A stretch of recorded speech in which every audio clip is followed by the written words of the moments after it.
Hey guys, today I'm going to show you where the radiator fan fuse is located on this 2010 Dodge Caliber.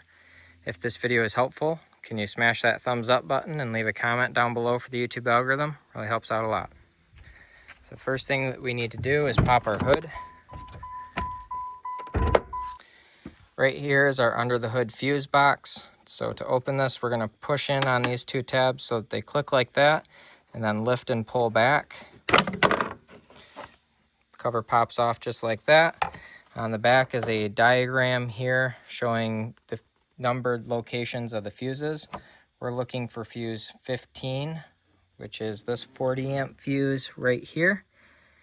So this 40 amp box fuse is for your radiator fan relay feed. So I will have fuses linked down in the description below where you can get those on Amazon if you'd like. But I hope you found this video helpful. If you did, smash that thumbs up button, leave a comment down below for the YouTube algorithm. Thank you for watching and have a good one.